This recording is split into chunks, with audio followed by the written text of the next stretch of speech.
to stop KLD. He's going back up. Is he going to do it?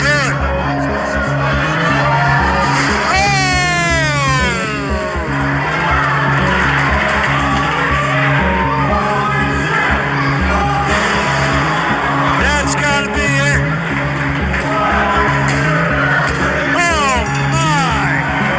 Oh my goodness.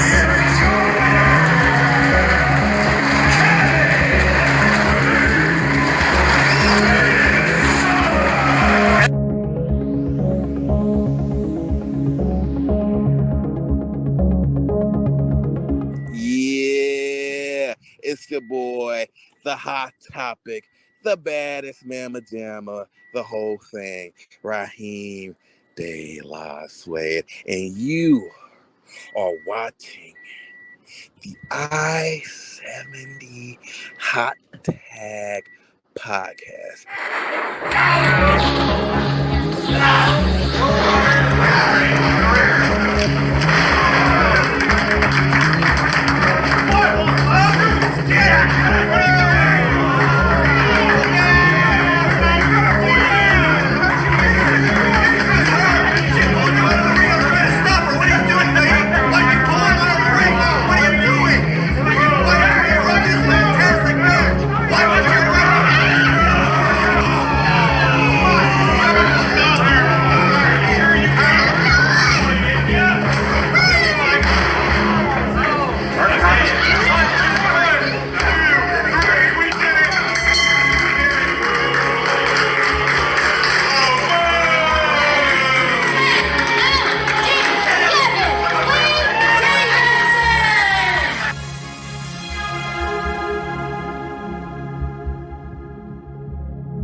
This is Dan the Dad, your father's favorite wrestler, and you are watching the I-70 Hot Tag Podcast. And if you turn it off, you're going to be grounded.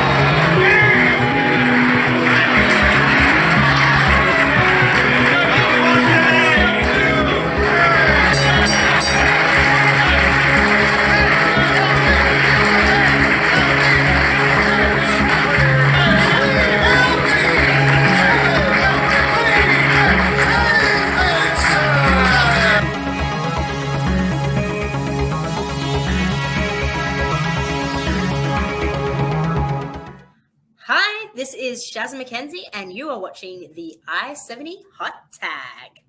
Unbelievable action we're seeing here tonight. These guys are definitely putting it all on the line. Even though this is a non-title match, there's certainly some pride here. Blaine Meeks wants to be that St. Louis champion. He wants to show everybody that he is the best in the NWL. What better one is Blaine Meeks going for? He can do this for a long song. Todd Letterman's up, and he shoved the ref. He just shoved Nick Chin into that top rope, and Blaine Meeks was crashing down to the canvas. Was that inadvertent? I think it was an accident. And now he hits it with a spike driver. That's gonna do it. 1, 2, 3, and that's it. Todd Letterman makes good on his word and racks up a victory for Fight STL. That is why Todd Letterman is the St. Louis champion.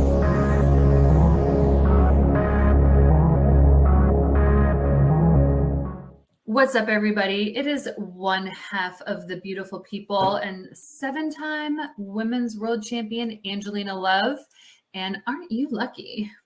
You are watching the I-70 Hot Tag.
Hey, I'm Marcus Buff Bagwell, and you are watching the I-70 Hot Tag, baby.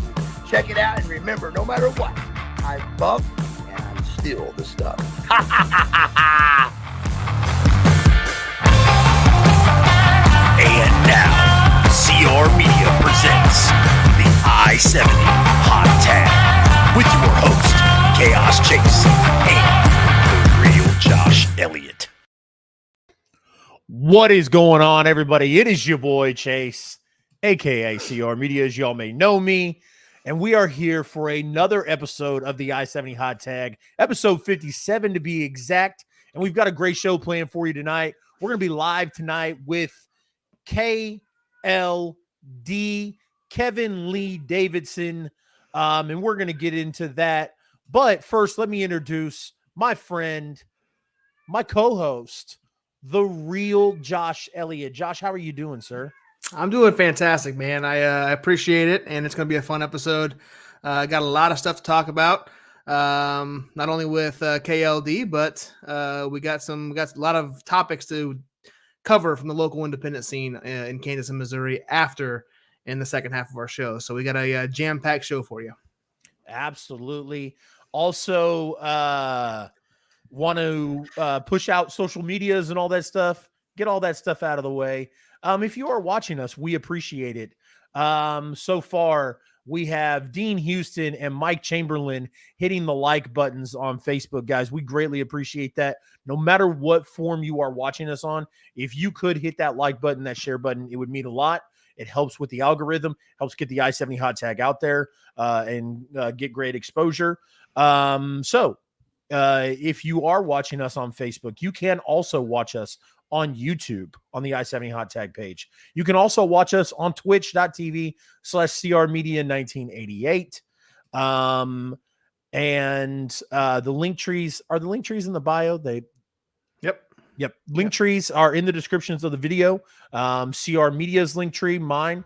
Make sure you guys go follow me on all forms of social media: Facebook, Twitter, Instagram, TikTok, YouTube, Twitch, all of the above. Make sure you go follow the I-70 Hot Tag as well. Josh, tell them where they can find the I-70 Hot Tag and yourself. Yes, sir. So you can find me at the real Josh Elliott on all social medias: Facebook, Twitter, Instagram, TikTok. But for all that local independent news, Kansas and Missouri, at the I-70 Hot Tag. Chase said it already. We're live on our Facebook page. We're live on our YouTube page, as we are each and every week. But you can also follow us on Twitter. We're fairly active on that. We're very active on our TikTok page, post clips of our shows on there that we don't post on other social medias. So yeah, go give us a follow, like, share, subscribe, everything, all the above. We really greatly appreciate it.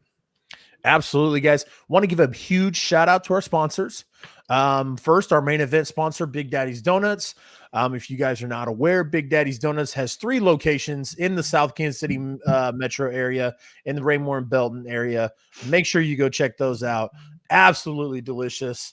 Kind of hindering my diet a little bit sometimes, but that's okay.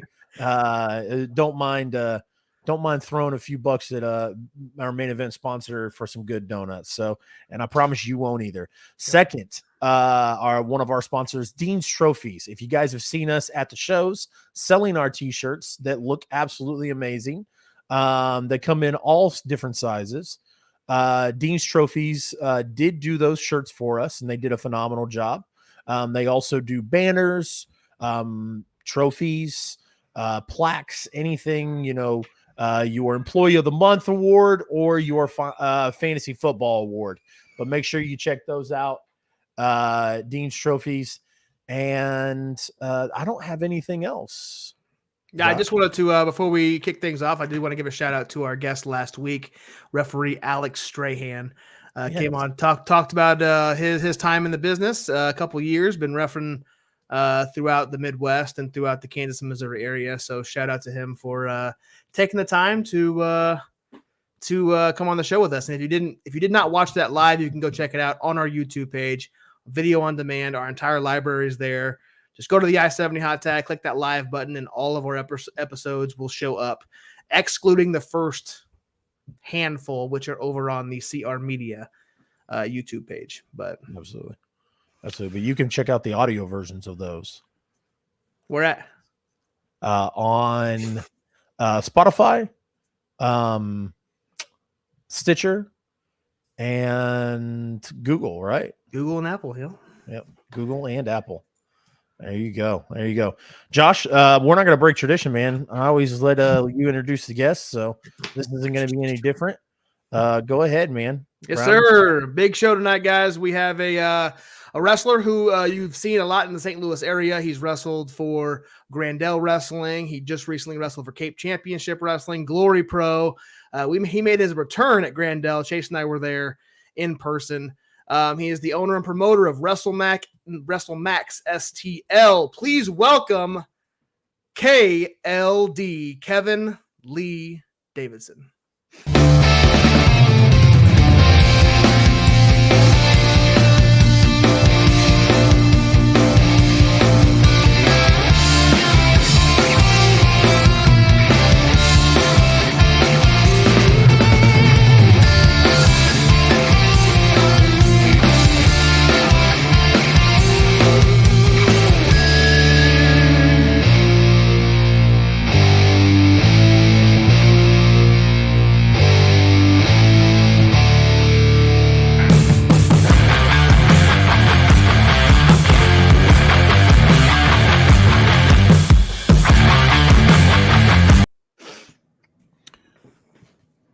How you doing, sir?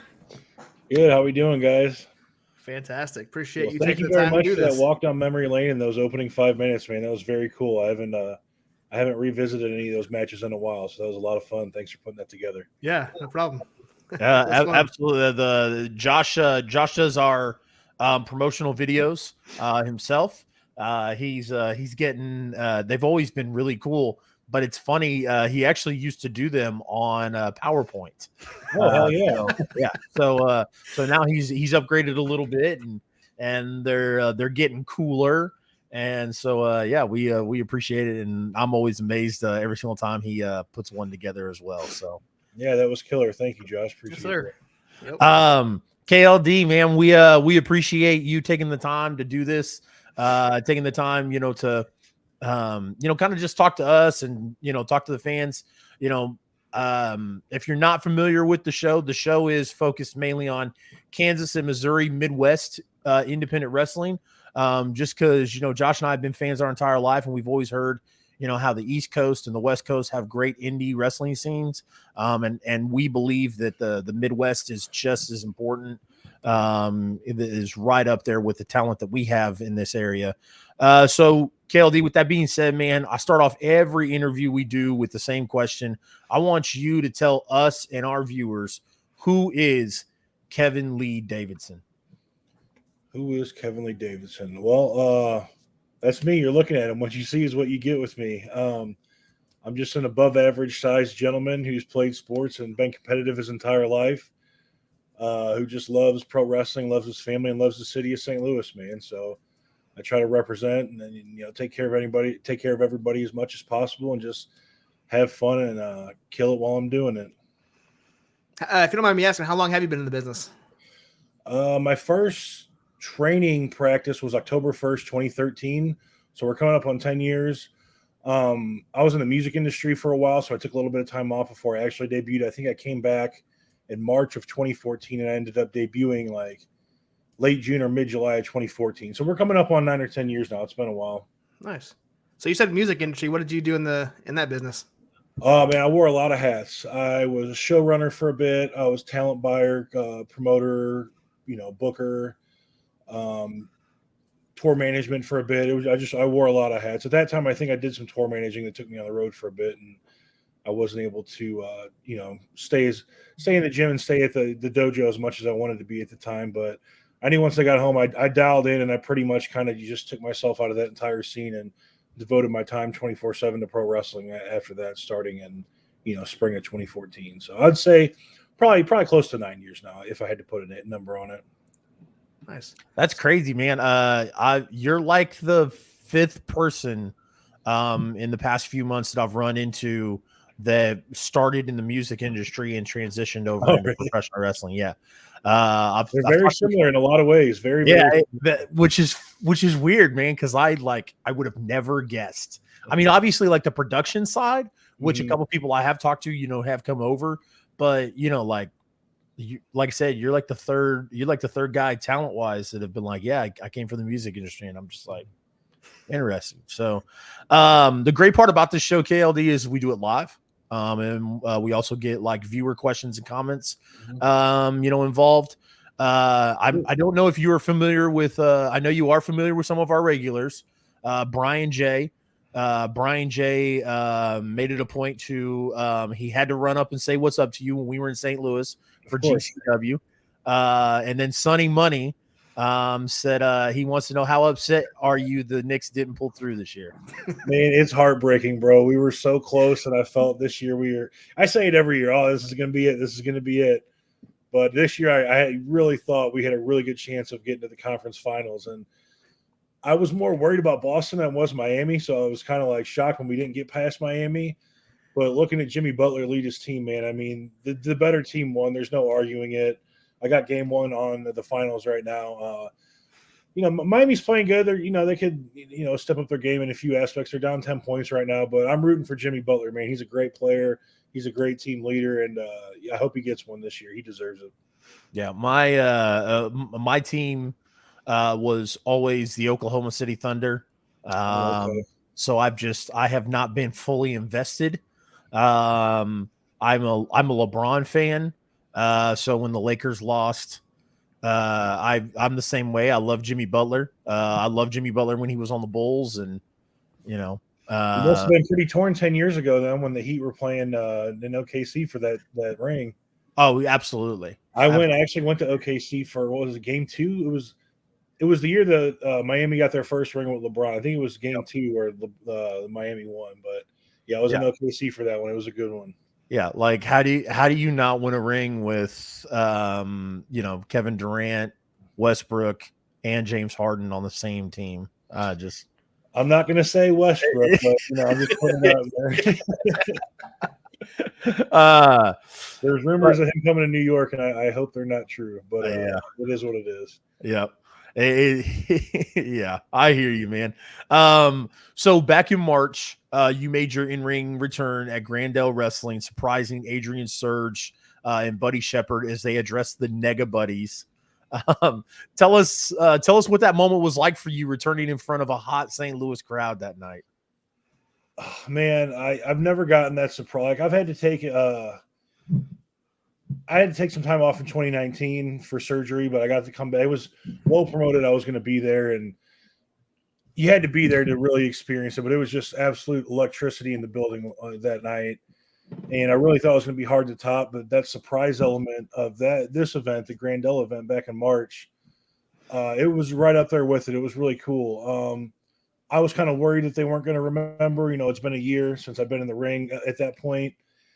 And I had a new theme song, and the music hits, and you don't really hear anything. You're like, oh no, do they remember? And then the graphics hit the screen, and they start coming up, and and left and right. It's just contagious. And I walked out of the tunnel and just got showered with KLD chants, and it was really special, man.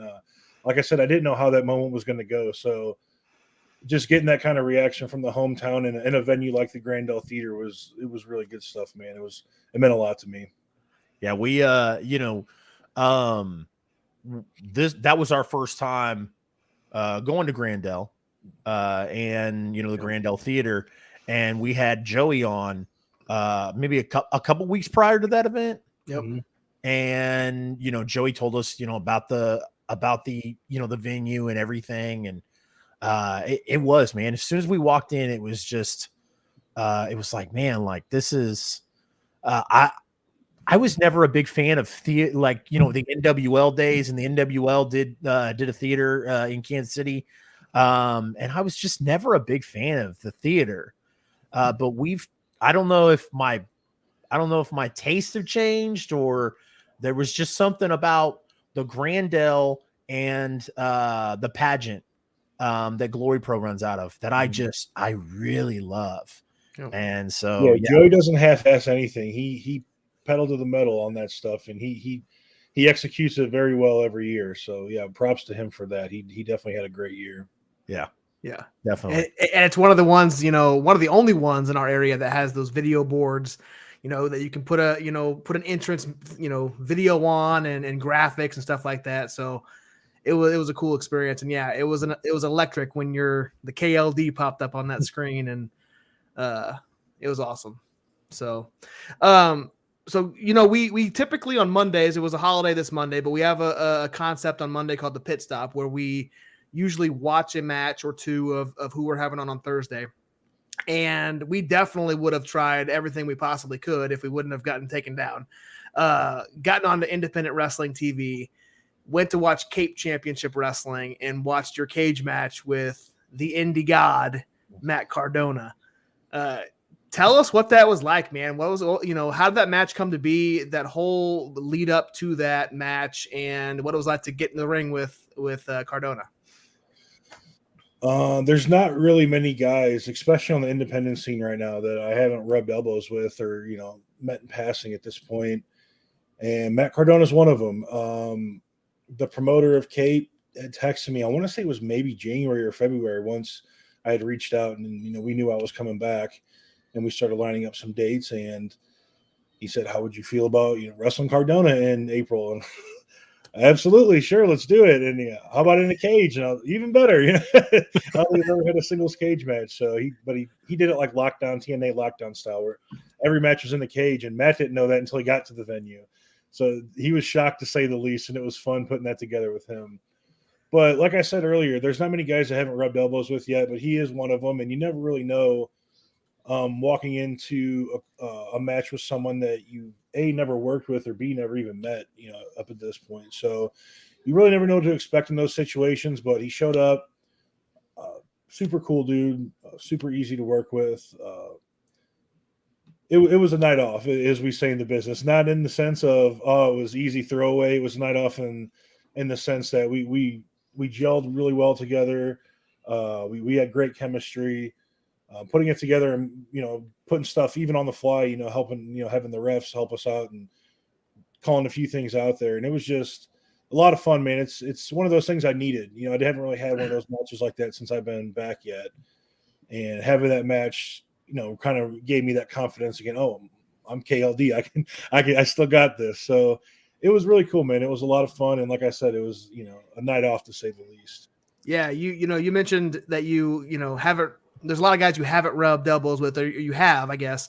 And when I was looking, doing those videos, I saw a lot of matches where, you were wrestling guys like Moose, that was in our intro package.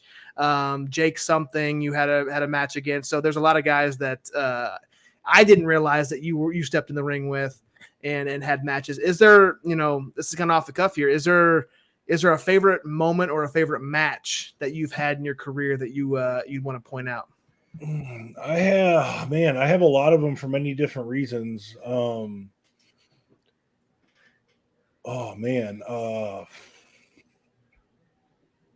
guess one that I could point out for sure, because I don't do, crazy stuff a lot, but I went through a flaming table for this guy.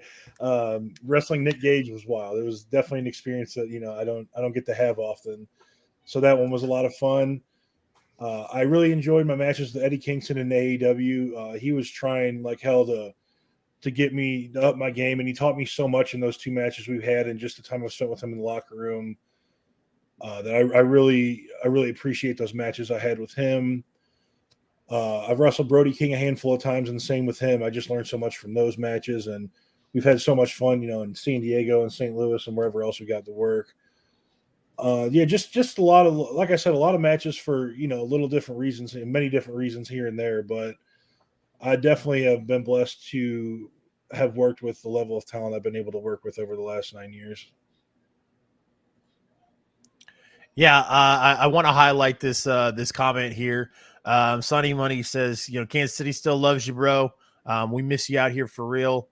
I definitely can second that. Josh can as well. Want to kind of ask you another question off the cuff. Do you got any plans to any future plans to come to Kansas City, or?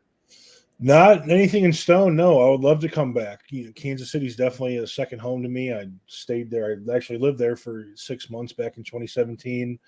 Obviously, the NWL roots, the times with GloryPro. I got a lot of love for Kansas City, and I would love to come back. Whoever would have me, I'd love to be there.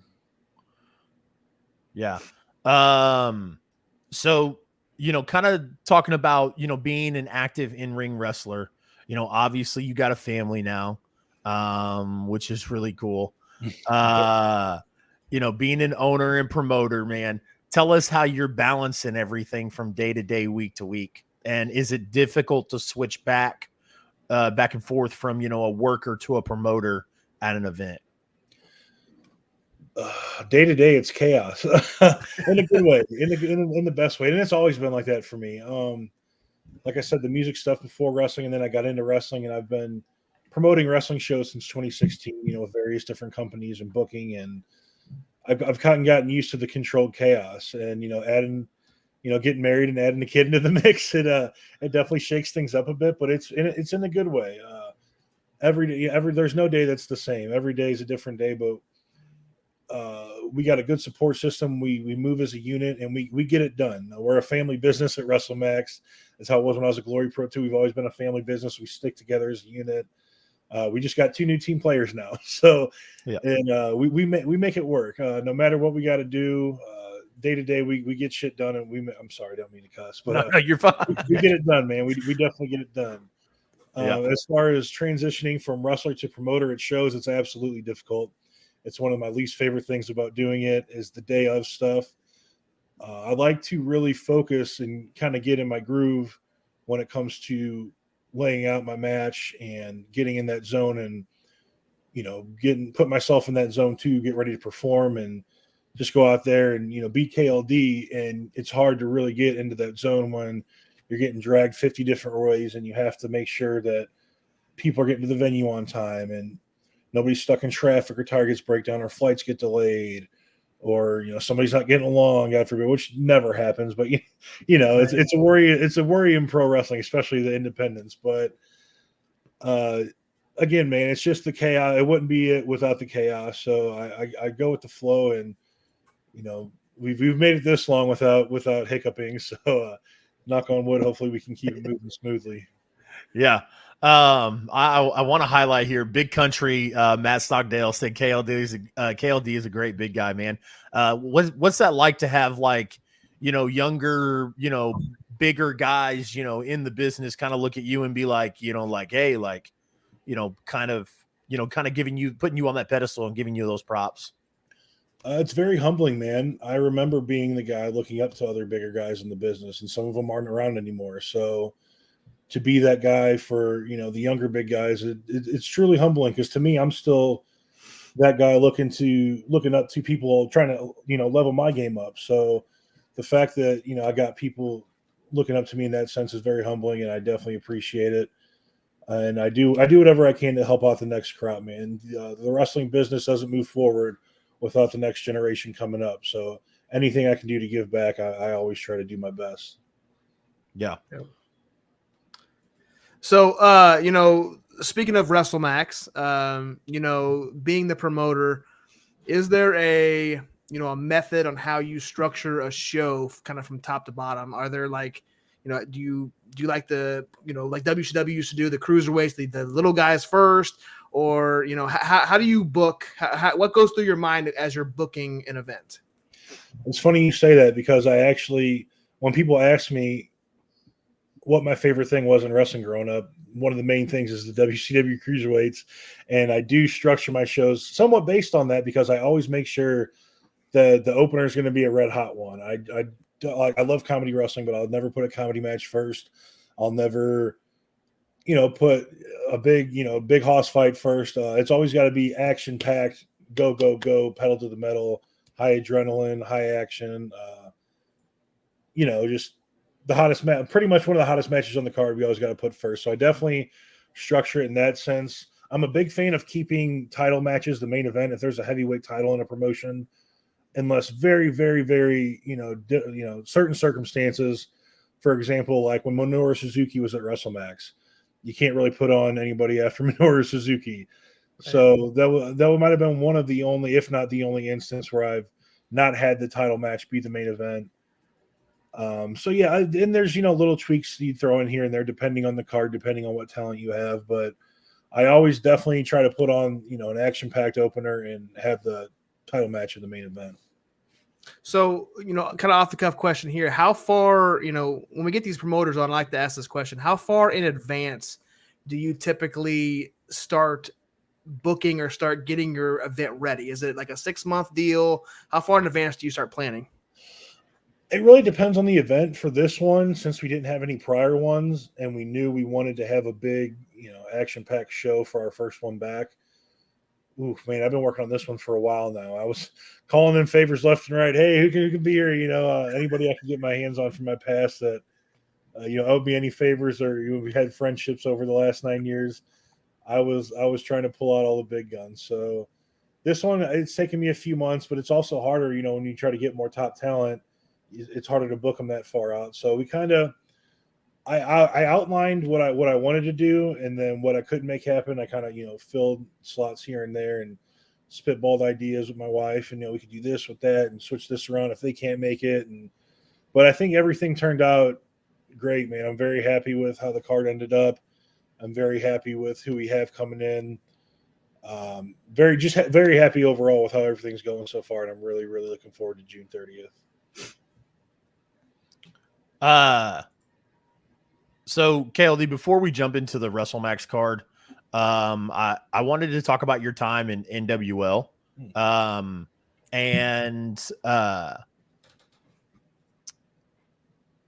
We've had a lot of wrestlers on the show that were in both Kansas City and St. Louis. But you were known as Todd Letterman at the time. So kind of talk to us about what your experience in NWL was like. Positive for the most part. Obviously, it's always exciting when you're an independent wrestler and somebody offers you a full-time contract to do what you love for a living. I didn't like that I had to move to Kansas City, St. Louis over Kansas City all day, but they treated me very well. They put us in a really nice, really, really, really nice apartment complex. They took care of a lot of our groceries. They treated us very well, man. They left us with next to no bills and a paycheck every 2 weeks, and it's very, very hard to argue that. And health benefits. There's no company in the world that I'm aware of, maybe AEW now, but that I'm aware of that does health benefits. So they were a huge blessing in many different ways. For me personally, at that time of my life, if it would have been any other different time period of my life, I might have made more out of it. I was going through a lot at home and with wrestling at the time, and I felt like in 2016 I was right there. I was on the cusp. I was starting to get out. I was doing, I had in 2016 alone, I was touring England, doing tours in Canada, had a few shots in Italy, it was coast to coast in the U.S. So buckling down to a promotion that you're either in Kansas City or you're in St. Louis, and mostly just wrestling in St. Louis every other 2 weeks, it kind of sucks in the sense of like, man, like wrestling's my outlet, and I'm used to doing these shows 3 to 5 days a week, and you kind of get that cut down by a lot, a very large margin. And when stuff isn't going very well personally, it translates to the ring. When you don't have that, artistic outlet to really blow off that steam, it sucks. So, and I tried multiple different methods, just ways to make it work, and it just wasn't working for me at the time personally. So I'm sure you guys are aware I asked for my release a few months into my contract, and I hold no ill will on my end by any means. I know there's probably a lot of guys that are there that feel differently about me, but I'm very grateful for my time there. I'm grateful for what they did to me or for me. Eventually, the fences were mended, and I did return part-time right there at the tail end before they unfortunately shut down. And I was really bummed out about that because I was really excited about that feud I was going into with Dak Draper. I love Dak. He's a great dude. He's a great professional wrestler. And I'm really sad we never got that feud. So, but yeah, I'm very grateful for my time there. I'm grateful for the friendships I made. And yeah, hopefully one day I'll get that feud with Dak Draper. That would be pretty interesting. I actually, I think we were. I think Josh and I were at one of those tail end shows where you were starting that feud with Dak Draper. Was it the surprise attack there? That might have been, I think it was my first show back there since I dropped the title to Maverick in St. Louis. Yep. So we'll run down the WrestleMax card here real quick, but before we do, we got a question from the chat. Casey Houston wants to know what your outlook is on women's wrestling, and if you had the chance to see Shylin wrestle at Cape a couple weeks ago. I love women's wrestling, especially in 2023. There's tons of women talent everywhere. We're introducing a women's championship at WrestleMax. We have the two semifinal matches at this event, and at the next one we'll have the finals. Yeah, man, there's talented women everywhere in wrestling right now. It's great to see. It's great to see this movement. It's great to see new talent popping up and them catching on, very quickly. I did not get a chance to check out Shooter Shylin, but I will definitely keep my eye out at the next Cape event. I do plan to be there most of the rest of the days for the rest of the year, so I'll make note of it. I'd love to check her out. Good deal. All right, so let's run down this card. Austin Mulitalo in the house. So we'll just run down one by one. You can kind of give your insight on each match if you want to. So we got the first one here. Six-pack elimination challenge for the vacant River City Championship. We got Mike Outlaw, Raheem De La Suede, Camaro Jackson, Karam, Merck, Davey Vega. This is going to be a phenomenal event. All six men are fantastic wrestlers here. Yeah, absolutely. And if you look on Twitter, my friend Mr. Gray from Cape Championship Wrestling did a great breakdown of this match and how literally any of these six men could walk out of there with the River City Championship. They're all WrestleMax staples. Most of them have been here since day one, but they've all been around, in some capacity for the better part of our run. And there's literally an argument to be made for all six of these men on why they could be the next River City champion. Yep. Chase? Yeah, we've got Calvin Tankman, man, who is an absolute monster, facing off against Lufisto.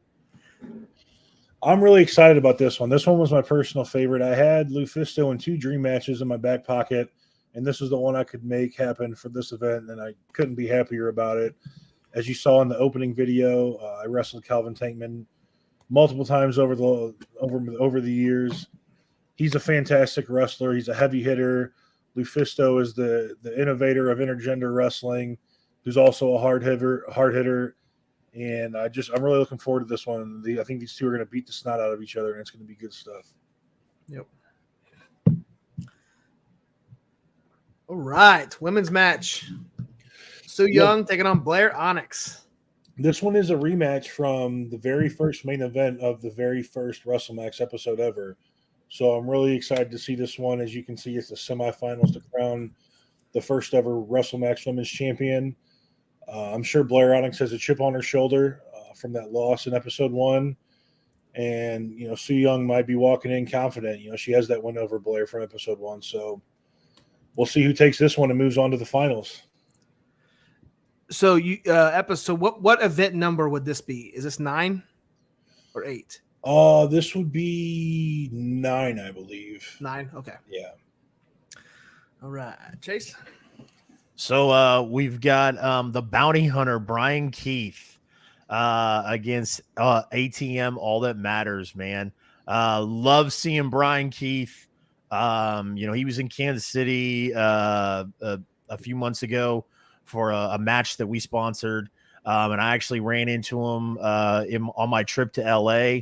I ran into him at GCW Collective, WrestleCon. Brian Keith is a hell of a dude. Love watching him and supporting him. But man, ATM, All That Matters is he's a rising star in St. Louis, man.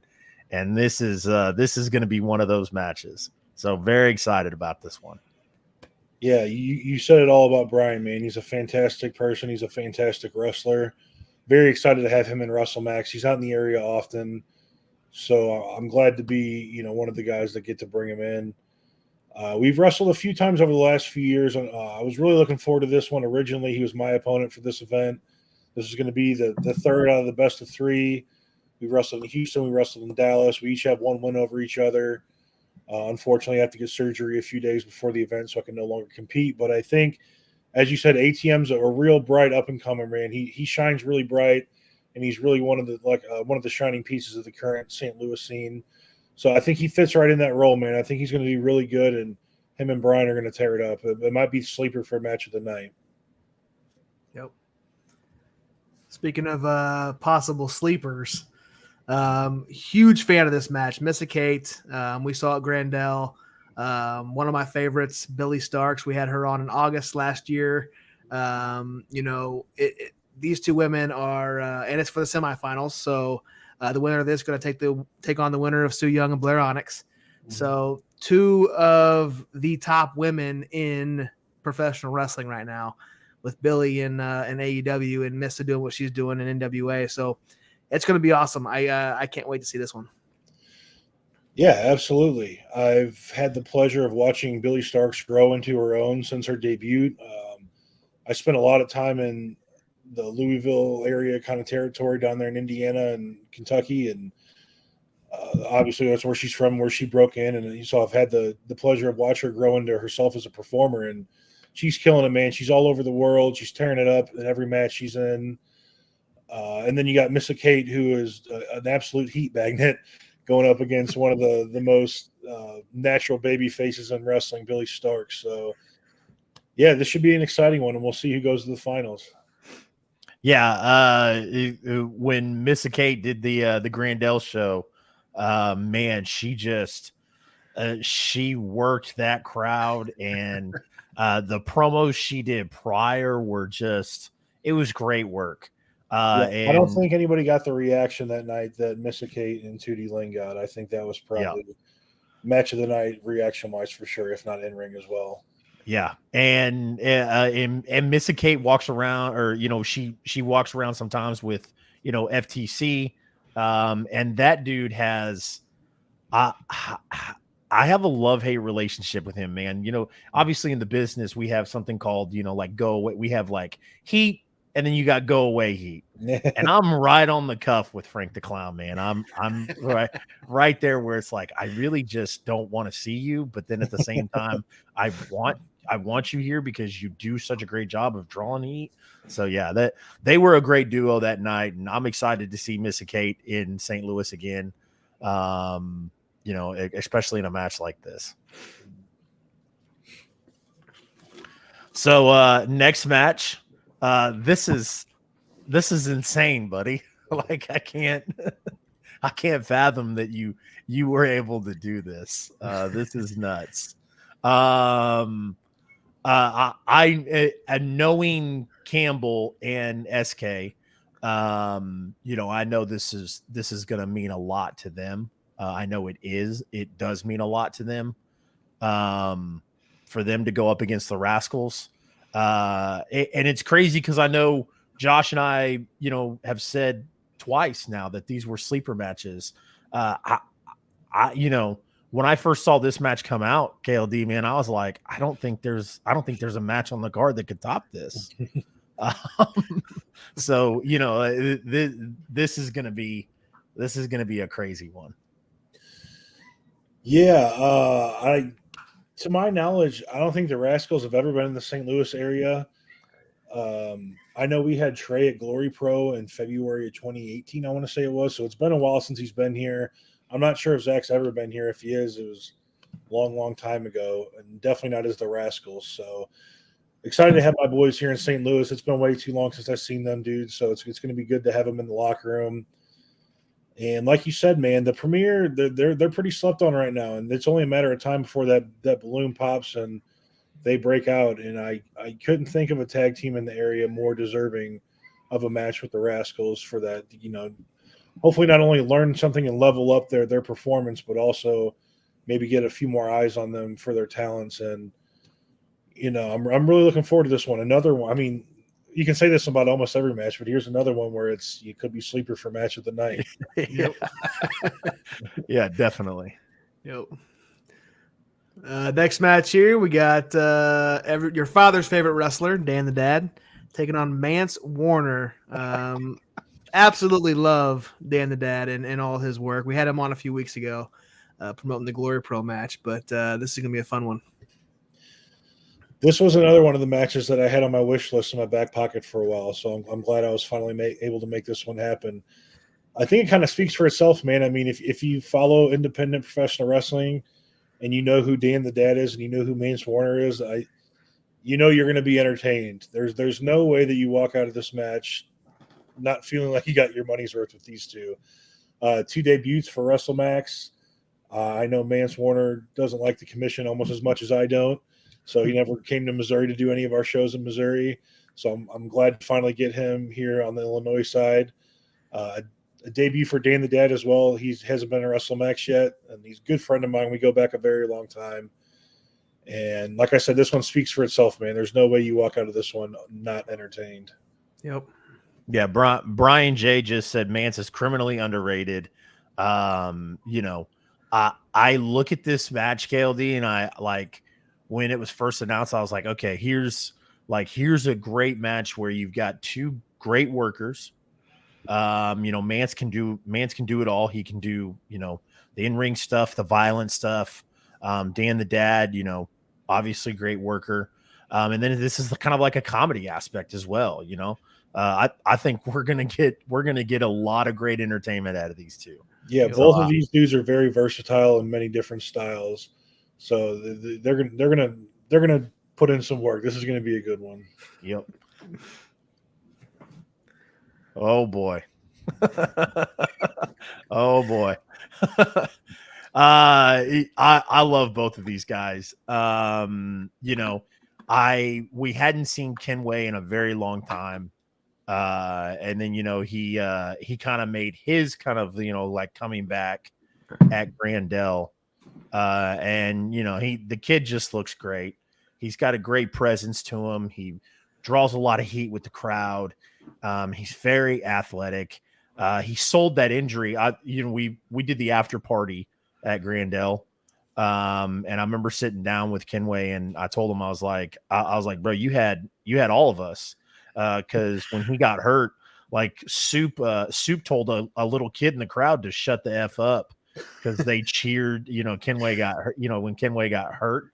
Then he came back in and won that match. And it was just, he's got a lot of tools, man. And to watch him go in the ring with a guy who is establishing himself as a fantastic in-ring performer in Moses. This is another one. Like I don't want to I don't want to be that guy, KLD, but this is another one that could steal the show. This is just another notch on this card where I don't think even if you're not a hardcore wrestling fan, there is not one match where you're like, okay, this is where I'm gonna go grab a pretzel, or this is where I need to go use the restroom. Yeah. You better bring a catheter with you. No, absolutely. I couldn't agree more with you. This one I'm very excited about as well. I think Moses is really coming into his own as a professional wrestler, and it's really cool to see. And I think Kenway will fit will fit this match perfectly on the other side of the ring in terms of these two matching up and talent. And like you said, Kenway's just getting back into the groove, and that third part of the premiere of who everybody loves to hate, and we'll see how this one rolls out with everybody involved. I'm looking forward to it. Definitely. All right. So that about does it. Cool. WrestleMax Reborn. Go check it out. Make sure I get the date right. June 30th, 2023 at the Columbia Turner Hall. Go check them out if you haven't bought tickets. Where can they buy tickets if they haven't already? They can buy tickets at wmstl.ticketleap.com/reborn. If you visit any of our social medias, we got the links plastered everywhere. So find one of our social media pages, click that link, and we'll get you some tickets. I will be there. I don't know if Josh will be able to make it, but I am super excited. So I've got a lot of St. Louis trips planned this summer. Wonderful. Yeah, I got Anarchy twice. And then I've got you on the 30th. So Awesome, man. Well, thank you for coming out, man. We look forward to having you. Absolutely. Brian J says, KLD, I need you to squash Kenway. One of these days, man. One of these days, man. Dude stays on my nerves, so it's bound to happen at some point. So, KLD, where can anybody buy some Kevin Lee Davidson merchandise? I have a few t-shirts up at prowrestlingtees.com/Kevin Lee Davidson. Your support is much appreciated, especially now when I'm going to have some downtime coming up. So if you got the extra funds, please support your boy and go grab a shirt from Pro Wrestling Tees. Hell yeah. Absolutely. And kind of like get on the Pro Wrestling Tees thing, where can everybody find you on social media so people can, see more of KLD and support you? You can find me on Twitter and Instagram at KLD STL. And with WrestleMax, both on Twitter and Instagram at WrestleMax STL. All right. Dean Houston says, "Seeing you at Cape, you're awesome." Thank you, Dean. Appreciate you, sir. Look forward to seeing you next time. So, KLD, we really appreciate you taking the time to do this. It was awesome to promote this event. I think it's going to be fantastic. As we've said, there's not a single match that's going to be that bathroom break match. Every match is going to be top notch. So we're extremely excited for it. I don't know if you saw the intro or not, but we like to end every interview. We kind of take Chase and I off the screen, put you full screen, kind of turn on the gimmick a little bit. And we ask you to say, "This is KLD, and you are watching the I-70 Hot Tag." You got it. Thank you guys so much for having me on. I really appreciate it. Yes, Absolutely. sir. Anytime, brother. So we'll remove ourselves, and once we get off, you can go ahead and start. This is KLD, Kevin Lee Davidson, and you are watching the I-70 Hot Tag Podcast. Love it. Appreciate it, man. KLD, like I said, cannot harp enough how much we appreciate you taking the time to do this. We know you just had a little one, didn't you? Yeah, he just turned 3 months about a week or two ago. So he's getting a lot of personality, man. He's starting to move, and yeah, the expressions are priceless, man. Being a parent, people aren't lying when they tell you it's the greatest gift in the world, man. There's nothing. Yeah. Is that your first? If you don't mind me asking? First, yes. It is our first. Yeah. Josh and I both have 3. Josh's are all under the age of 4 or 5. Oh, yeah, wow. 5. Yeah, I got twin boys. Their birthday is next month. Oh, nice. And then I got a 15-month-old. So all boys. Cool. So, yeah, congrats. Yeah, that's still semi-new. Yeah, congrats. Yeah. Thank you. And then all mine are older. My youngest is 11. I got 11, 12, and 18. So going into parenthood, I thought that I was going to want to fast forward to that part of my life to where I could really, spend time with my children. But dude, I'm really learning to soak in that these are the quote unquote good old days, and enjoy every single day and every single moment of it, man. It's all so precious, and God bless all you guys and all your children, man. It's a blessing, and it's good stuff, man. Good luck with everything. Absolutely, man. We appreciate that, and we're gonna let you get out of here so you can go spend time. And again, we appreciate it, and I will see you later this month, sir. Sounds good, my friend. Thanks again, guys. I appreciate having me on. Hi, buddy. See you later. KLD, everybody. Appreciate KLD coming on and joining the show and getting involved, and appreciate everybody who was showing support, whether you were asking questions or your comments. Our friend Scott, Raz, Gears of Kai, Dean, Mike Chamberlain, Aaron Wallace, Tyler Cooley, Aaron Wallace again. Aaron Wallace has been lighting it up in here. Yes. We have Paula from Wrestling Over Everything. She says, "Miss you guys. We miss you like crazy, Paula." Jordan Michael Turner. Appreciate him showing love. Sonny Money. Turner. Sorry, my bad.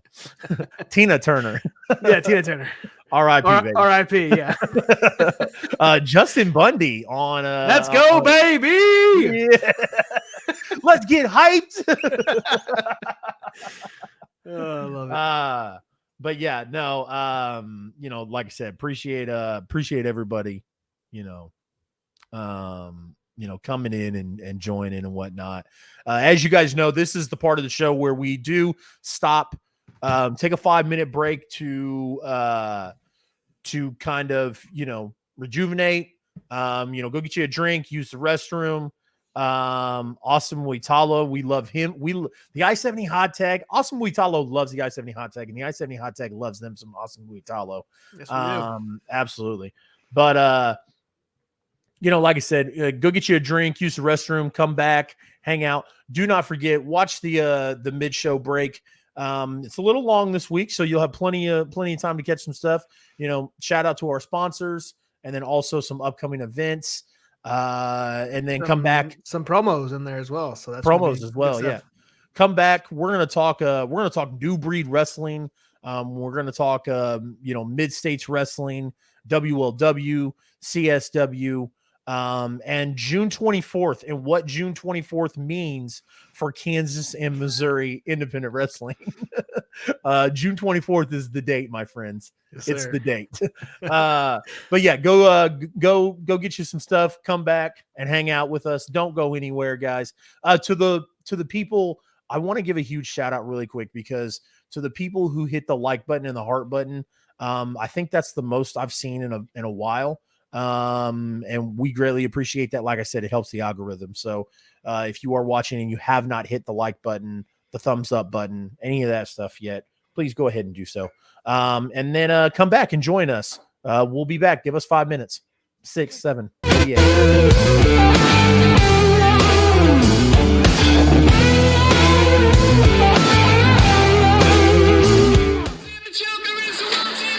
say home is where the heart is. Well, I tend to believe that. We all know my heart, my sweat, my blood, my tears are all over Spawn. And lately, people have asked, what's going on with you, Garrett? Why is there such a chip on your shoulder? There's a chip on my shoulder because I built that chip single-handedly. I've had no help, no friends to get me to where I am today. Today, I'm currently taking a nice little hike around Liverpool. My first stop home is St. Louisiana. Finley, you've got all the pedigree in the world. Your reputation's starting to amount to something. But I'm sick of other people eating. It's time for me to eat and destroy the table so no one else eats. Because you're getting in there with a monster. A monster at this point that has built for 20 years. And it's time for this monster to be let loose. I'll see you then. Hi, Missouri! Welcome to Gold Ride! World League Wrestling brings back Gold Rush on Saturday, June 3rd at the Harley Race Wrestling Arena in Troy, Missouri. Every World League Wrestling Championship will be on the line that night.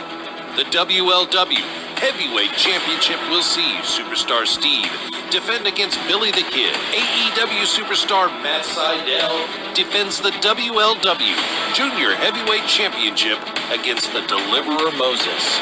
Dysfunction defend Tag Team Championships against Camaro Jackson and much more. Tickets are on sale right now at harleyrace.com, so get yours now as this event will sell out.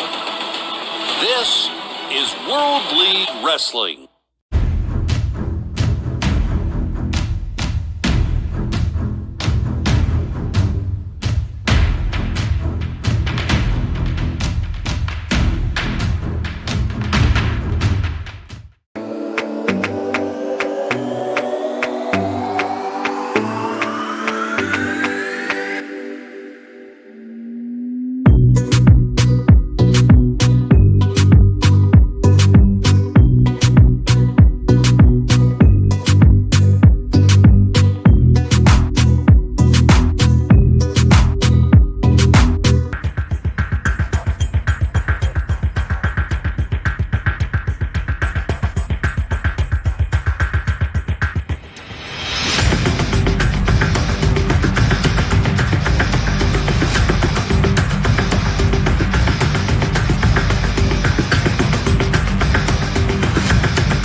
Daddy's Donuts with 3 Kansas City metro locations. You can't buy happiness, but you can buy donuts, and that's kind of the same thing. I can't wait to sink my teeth into one. Big Daddy's, eat more donuts.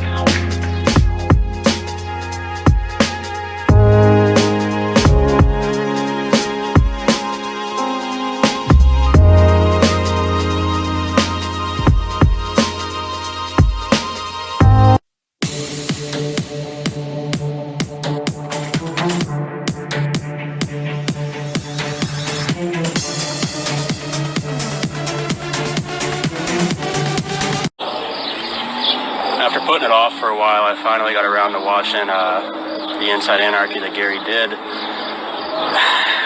In a way, I could see why you got so mad at me. What I don't think you understand, that it wasn't the beating that you gave me afterwards that was such an issue. That didn't cause me to break down. It was the words that you said afterwards. It was a side of you that I thought was long gone. But now you have Mike Outlaw to worry about, and I have this really weird mental crisis that I'm going through on top of this fight against Jeremy Wyatt, who is undoubtedly the greatest champion in St. Louis Anarchy history. And when this match got announced, I got a little pissed off that the instant reaction was, oh, Anakin's going to get exposed now. His cardio is going to be tested. He's in deep water, like I haven't ever been there before. It's almost as if I haven't fought Gary J 6 different times, or Thomas Shire, or Davey Vega, or Derek Neal, or Anthony Henry. I fought all of them, and I fucking swam. So it's going to be no different with Wyatt. See, last time I was in front of this camera, I wasn't in the best mindset, but I've realized a lot now. I've had a lot of time to reflect, and for the first time in my life, I feel like I have worth. I feel like I can accomplish things that I set my mind to. So here it is. I am going to get a singles win in St. Louis Anarchy, and I am going to rise to the top of the card, and if it has to start with Jeremy Wyatt on June 9th, then so be it. Because for now, it's death no more. Your winner of the Door to Destiny Rumble, Billy the Kid Sherrod. You went all the way, my friend. Billy, how did you outlast everybody in that match? I tell you what, Mama's cornbread, Daddy's whirlwinds, and Billy the K-I-double-D determination, baby! June 3rd, you're going to step in the ring with the best man in the Midwest, the best man in World League Wrestling. You're going to step in the ring with Superstar Steve.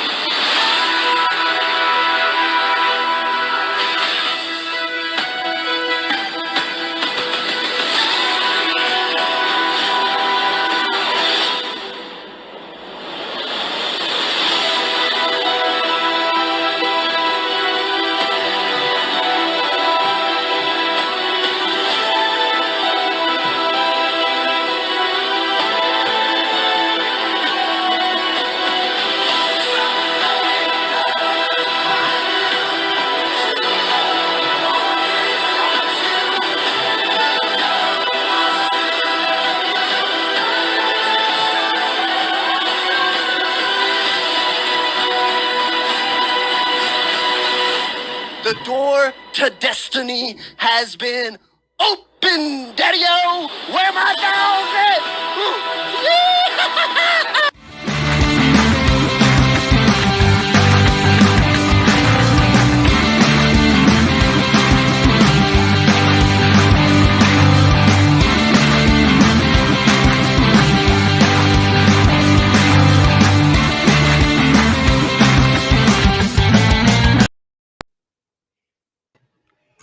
Welcome back, everybody, to the I-70 Hot Tag, the second half of the show. If you are just joining us, we just got done interviewing KLD, Kevin Lee Davidson, and it was awesome, and you missed out. Yes, you did. Don't worry.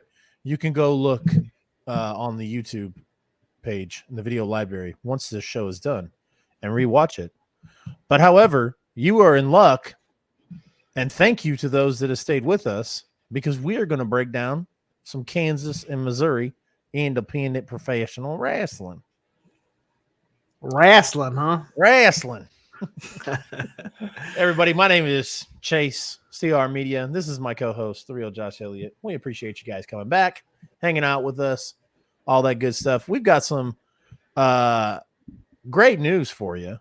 I'm going to let Josh start us off because while I was in Branson, getting tan and protecting my complexion and all that other stuff, swimming in the lake and water with parks. bears. Yeah, with bears. Yeah, no, I did not swim in the lake, by the way. Okay. We went to the lake, and I specifically told my wife that there was absolutely no fucking way on God's green earth I was getting in the lake. And she was like, Was it because it was too cold? No, it was because it was the bears. Oh. I said I will go back to the resort that I paid a lot of money for, and I will swim in their pool and at their water park. I am not swimming in the lake with a bear. Not happening. Yeah. Oh, that's great. Yeah. For Dean, Dean goes, say what? Josh sent me a screenshot of an article that said that there was a bear swimming in Table Rock Lake. And I was at Table Rock Lake, and I was not getting in Table Rock Lake. Yep. So, funny enough, you went to Table Rock Lake down to, Branson. I was also at the Lake of the Ozarks. My parents have a lake house, and we went down last weekend, which only put me about. Kevin knows. Yep. That only put me about, I don't know, about 45 minutes away from Sedalia, which was holding the next New Breed Wrestling event. So I said, you know what? I'm going to take my two boys, my older boys, who we talked about earlier. They turn 5 next month, and I'm going to take them to their first wrestling event. They always talk about it. They know I go to the events. They always know, we talk about it all the time. So we watch it a little bit on TV. They kind of keeps their interest a little bit, they go back and forth, but they both really wanted to go. So I said, let's go. Got in the car. We headed to Sedalia, Missouri to New Breed Wrestling. So let's break this down. We'll talk about the event, kind of how we, what happened, and break down each match. So I believe I've got every match on this. If anybody's watching that was at the event, if I miss a match, I apologize, but I'm pretty sure that I've got everything on this list. Again, I was with 2 twin toddlers, so I wrote down as much as I possibly could. Started off with a promo. If you guys aren't familiar with Scott from New Breed, he started off the show with nothing neater Derek Teeter, who is the current commissioner of New Breed Wrestling. And Scott was kind of talking to him and asking him, hey, when are you gonna get back in the ring? When are you gonna start wrestling again? To which Derek replied that he still needs a couple months. Whether or not that's actually true or not, I don't know. Didn't seem like wasn't a very believable answer from Derek Teeter. But regardless, a couple months left before Derek gets back into the ring and starts wrestling again. The Iceman, who we saw earlier in our chat earlier, he came out and he talked trash to Sedalia. He was getting the crowd all riled up.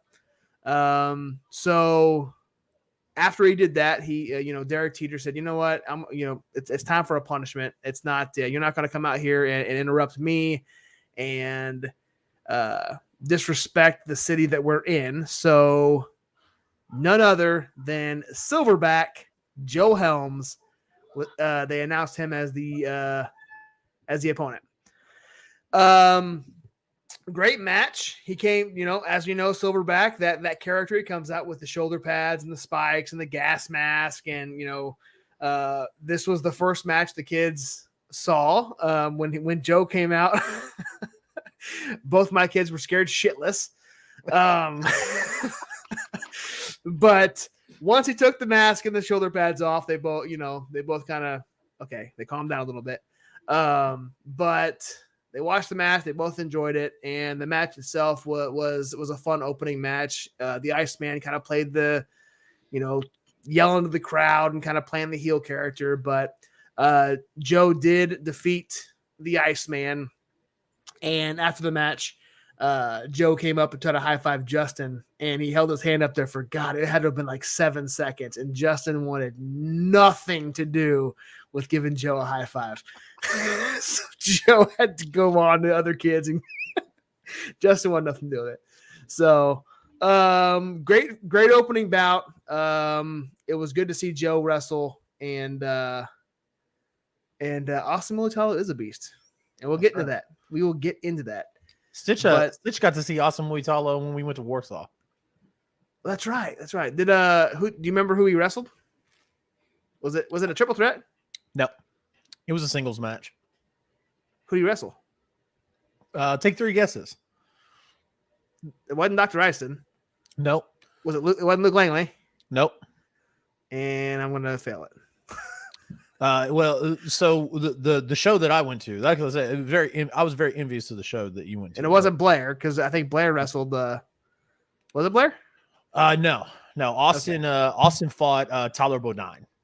It was one of. That's right. It was one of like 2. It was one of 2 Tyler Bodine matches that night. So. Yeah. So, like I said, great opening match. Good.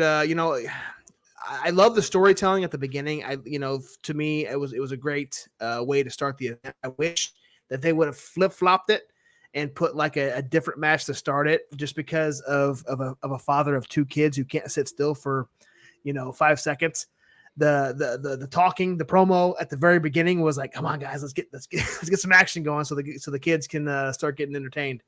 But loved what they built to that though, so it made a good opening match. So the next match, Dr. Ison, and I want to point this out too. Dr. Ison, the New Breed Wrestling heavyweight title is absolutely gorgeous. I'm not sure if you saw it up close. I got to watch it change hands that night. I saw it sat next to me on a table. We sat right next to the timekeeper's table, and it sat there. And I'm like, man, that's a good looking belt. Yeah. Like it's awesome. Austin, if you're in the chat, I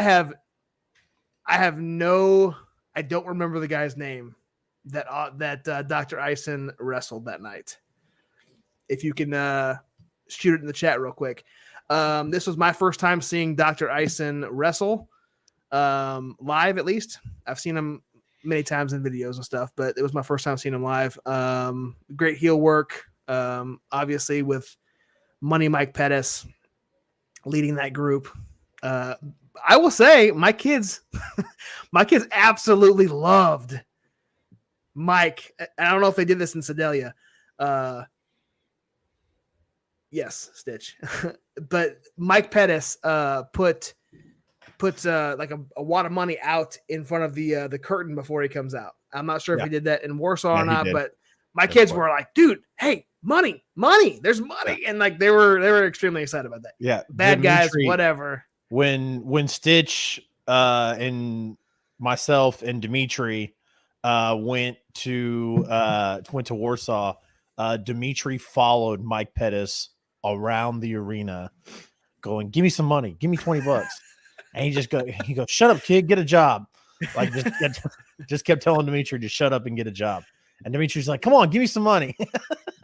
Yeah. Yeah.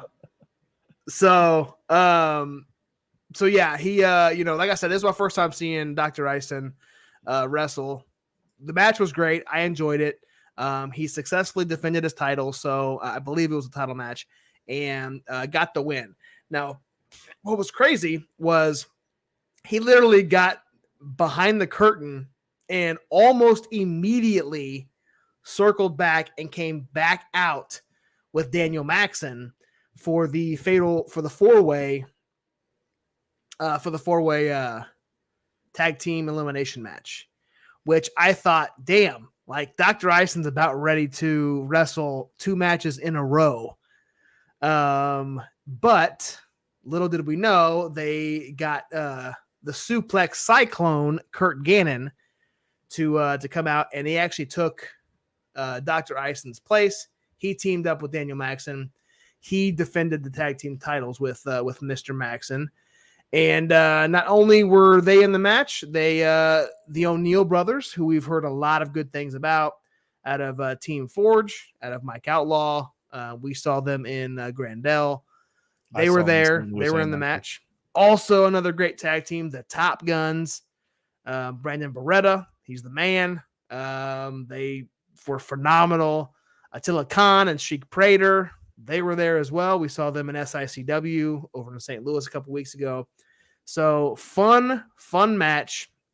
A lot of action, a lot of high impact, a lot of big guys slamming each other. The kids were really into this one because of the sound aspect of it, the slams, and not only that, but at one point in time, and I know they got a team name, Attila Khan and Sheik Prater and the Top Guns got both eliminated because they were fighting outside of the ring using illegal objects, including Jensen's chair he was sitting in. Attila Khan came over, and Jensen was in my lap at this point, so his chair was sitting next to me. Attila Khan grabbed the chair and beat the ever-loving shit out of Brandon Beretta. And they were like 5 feet from us. And my kid, dude, you should have seen my kids. I wish I had my phone out to record it, but their eyes were wide open. Like, what is happening? Why are they hitting each other with chairs? It was the greatest thing ever. And, but it was cool to see that they were right there. Like I said, they were right pretty close to us. And, anyway, I beat the hell out of each other. They both got eliminated, which left Maxon and Gannon against the O'Neal brothers. They had a good back and forth. But in the end, Kurt Gannon, Daniel Maxon, do get the victory and keep the New Breed Wrestling Tag Team Championships. And that ends that. That ends the first half of the show. We go to intermission. Burt Candy comes out. My kids are extremely excited for Burt Candy because we got the VIP tickets, which gets you a front row ticket, a meal, and then an 8x10. And the guys already, my kids already knew they were going to see Burt Candy. I've talked about it for about a week leading up to the show. So they were excited to see him. At least Justin was. So we brought him up there. He was at the ring. Justin got a picture with him. Got a couple of them. He got his 8x10 signed by Burt. And I actually had I brought my binder with me with all my graphics. So he signed our hot tag graphic as well. So, nice. But that was intermission. Right after intermission, it was the hair versus hair match. Daniel Maxon versus Burt Candy. You're shaking your head. You're shaking your head. Yeah. Yep. If you follow New Breed Wrestling on social media, which you should, they post. They're one of the companies in the Kansas and Missouri area that likes to post, their results and their videos and stuff on their social media. So if you guys haven't, make sure you go give New Breed Wrestling a follow on social media, especially their Facebook. And that's how I found out the results of that match. Got to tell you, my guy, not a fan at all. Yeah, I'll let you, I'll let you continue, but here was my thing. So, nothing neater, Daniel Teeter or Derek Teeter, whatever, comes out and presents some tomfoolery from happening in the match, and some tomfoolery still happens in the match. That don't make sense to me. Yeah. And Burt Candy getting his head shaved, not a fan. Daniel Maxon should have got that maxi pad. 100% agree. 100% agree. Who thinks that the I-70 hot tag sucks, and he sucks, and sucking egg, Daniel Maxon. When he came out, he actually did this in a tag team match before this hair versus hair. But Daniel Maxon came up to me and screamed, "Your podcast sucks." and walked into the ring. I just shook my head, and my one of my kids like, "Why did he yell at you?" Yeah. I was like, "Root for everybody else. Yeah. He's a bad guy." Yeah, I don't care who wins. We root for anybody but him. Because that's when you tell him, because guys, he has a mangina. That's why. But this was a fun match. The boys were really into it. Obviously, they've been waiting for Burt Candy. A lot of outside interference, which led to the eventual Daniel Maxon victory. And then we had to sit there and watch Burt Candy get his head shaved.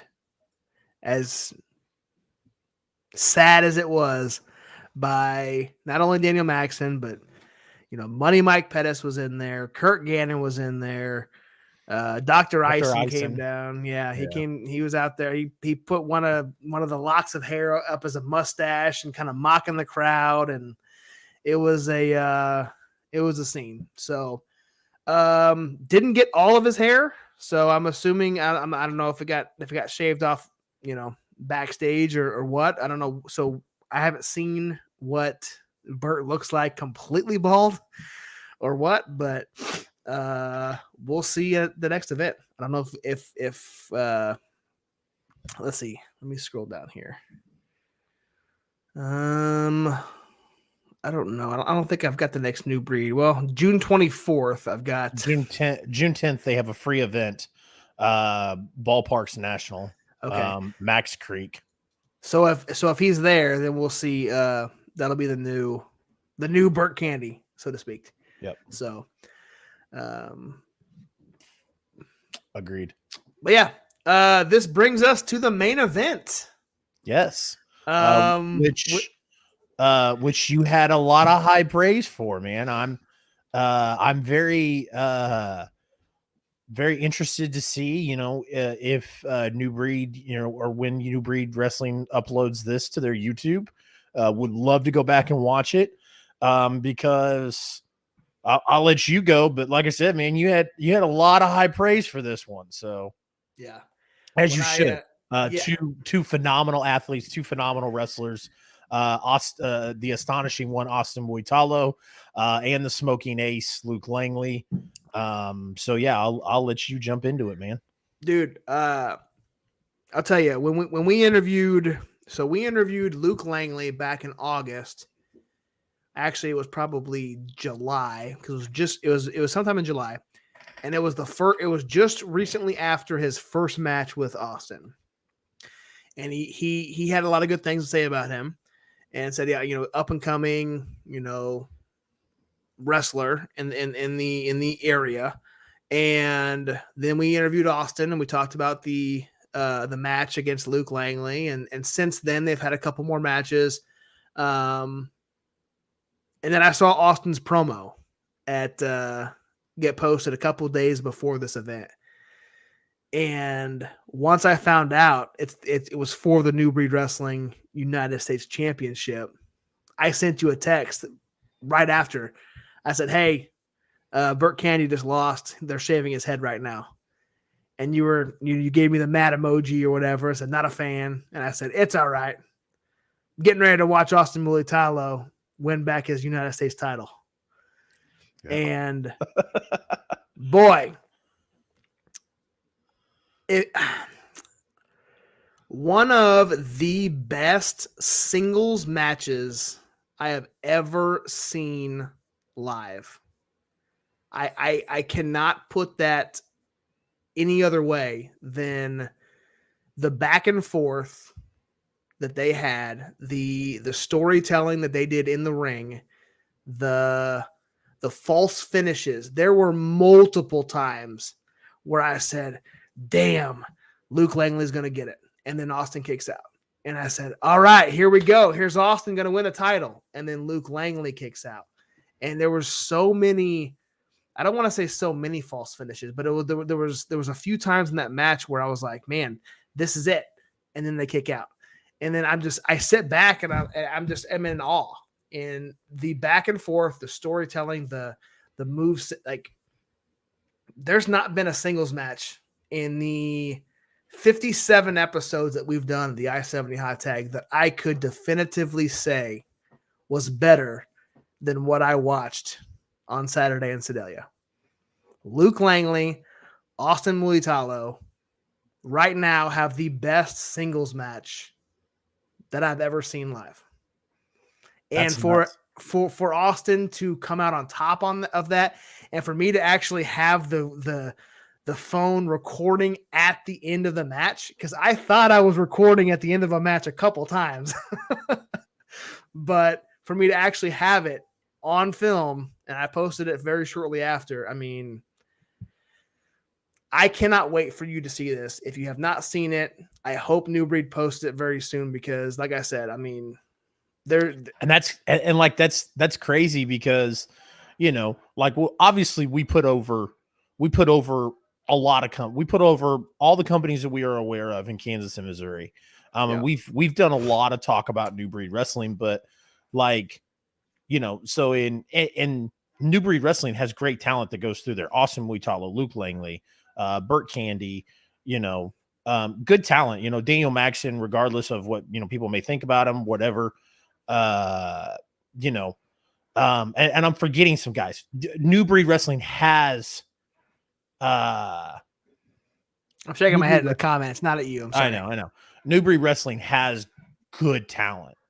You know, but to like think of all the other companies around, like in our area, like St. Louis Anarchy, GloryPro, Grandel, you know, CSW, KCXW. You know, we saw Jonathan Gresham against Kenny Alfonso, or not Jonathan Gresham, Josh Alexander. Sorry, we saw Josh Alexander against Kenny Alfonso. We saw Matt Seidel and Trey Miguel. I mean, you know, so like for that, like for New Breed to have that, like that Annie, like, yo, hey, like we put that there. Yeah. Like that's pretty impressive, man. Like I said, not taking anything away from New Breed. That's not what I'm saying at all. I'm just saying for New Breed to have that compared to all the other wrestling that we have in the area. And like, here's the other thing. We saw Pac and fucking Kenny Omega. So for you to be like, yo, like Luke Langley and Austin Muitalo is up there with those matches, like that's awesome. I was super jealous, dude.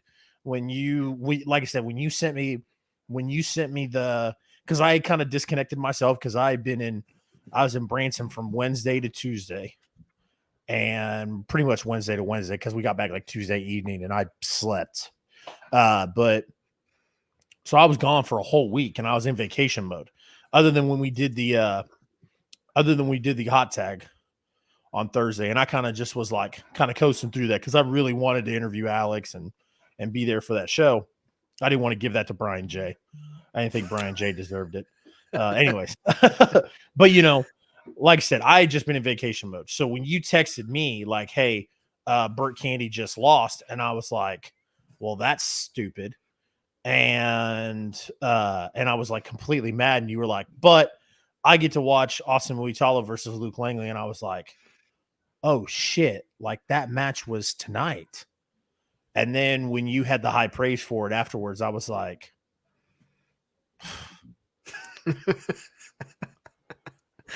I paid for an overpriced cheeseburger at Guy Fieri's restaurant and paid to watch my kids zip line across the landing.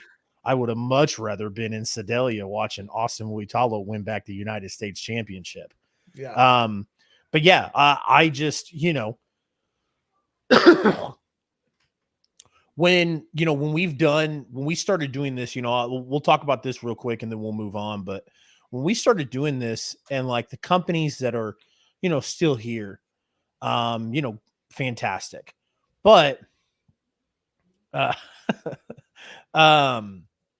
know, the companies that are still around kicking, you know, love them, you know, CSW, you know, KCXW, St. Louis, all the St. Louis promotions, New Breed, yada, yada, yada. But, you know, in the past year that we've done this, in the past 57 episodes that we've been doing this, unfortunately, we've seen some places close down. And like, it sucks because it's like, you know, like, man, like, I'm here like carrying this,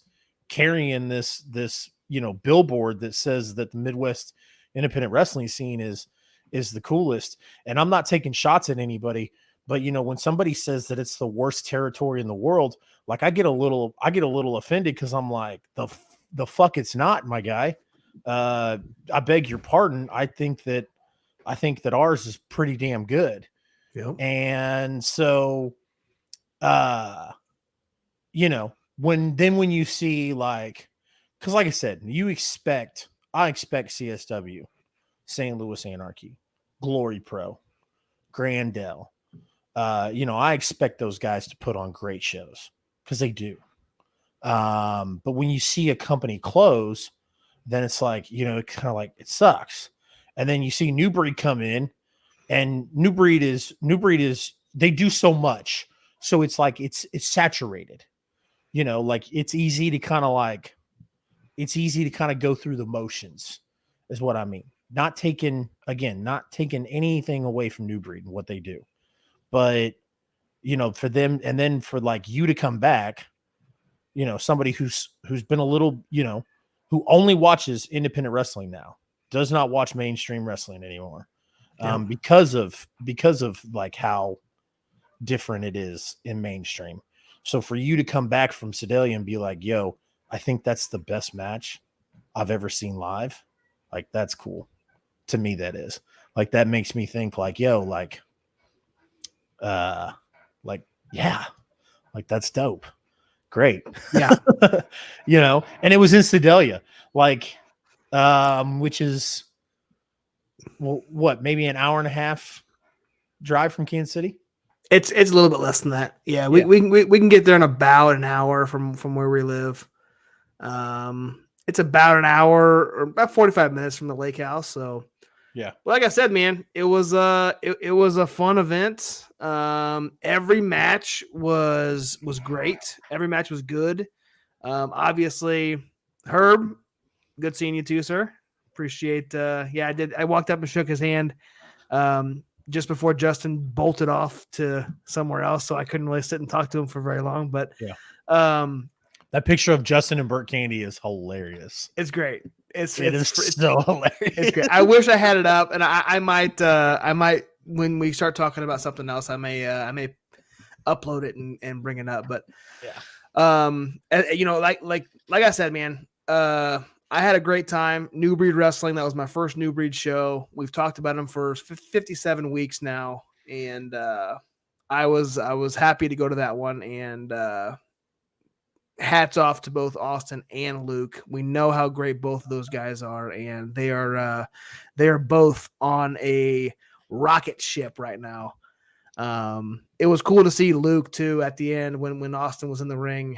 And I'm not sure if they're going to see it on the broadcast or the video or not, but Luke kind of hopped up on the ledge there in the gym and kind of sat there and watched, like laid on the ground and kind of like had his hand up watching Austin kind of celebrate his moment of winning that title. And then Luke kind of went off and went behind the curtain. But yeah, I had a blast. 10 out of 10. Great event. Every match delivered. Every match told a story, and it was yeah, dude. There was a lot of people, Dean, and I don't want to. Yeah, Shaolin wasn't there. El Diablo wasn't there. Blair Dior wasn't there. There's a lot of people that typically wrestle in New Breed that weren't there, and just think of it that way. Like, even those people that I just named weren't there. The event was still phenomenal. So I did hear that. I think Blair was at Cape, and so was El Diablo. Shailene was in Iowa, I think, or Illinois. I can't remember. She was wrestling elsewhere. So, yeah, I had a blast. Hats off to New Breed, and I will definitely be heading out there sometime soon. So, yes, definitely. So moving on, We've got Mid-States Wrestling.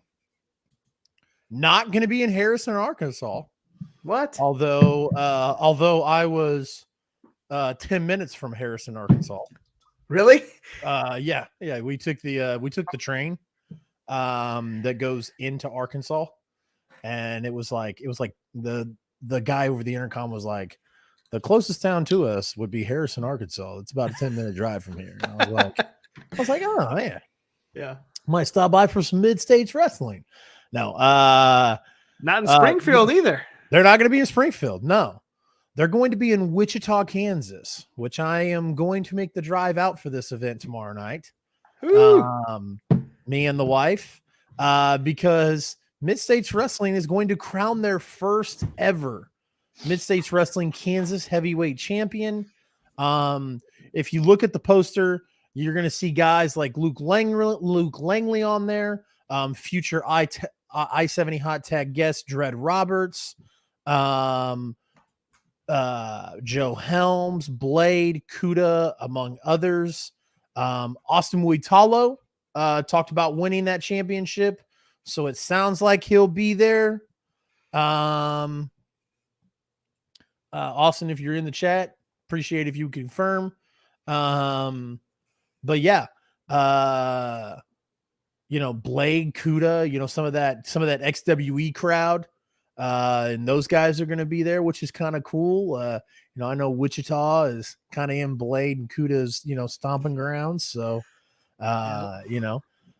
we've I think we've got a date with those guys coming up. They'll be in Leavenworth in August, and we'll be there as well. So got a high profile match coming in August. Heartland Championship Wrestling, not XWE. Not XWE and not in Mid-States Wrestling. We're talking about different company, but yes. But this is, very excited, man. Like I said, when I saw I was in Wichita and I saw that my schedule has been switched around, so I'm gonna be off work and I'm gonna be able to make it out of there in time. Nice. All the Big Mac fatties and cry and walk the yellow brick road. Oh man, love it. Yeah, so very excited about that. And then WLW the next day will have their Gold Rush. The wife is like in a real traveling mood, so I talked to her. I was like, well, if you want to, we can go to Wichita on Friday. And I don't know, man. I might talk her into going to Troy. We're going to St. Louis Anarchy next Friday. So I don't know if I'll be able to talk her into going to Troy this Saturday and then going to St. Louis next. Illinois next week. So yeah.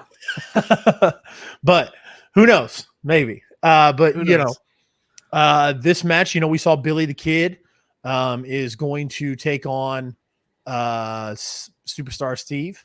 Very excited about that. I got we can go through match by match if you want to. I got the oh hell yeah. I didn't know graphics going. Yeah. So Bobby Joe Black versus Jack Parker Jr. Yes. This is gonna be their event, Gold Rush, on Saturday. So if you guys are in the St. Louis area, make your way out to the Harley Race Wrestling Arena and watch some WLW wrestling.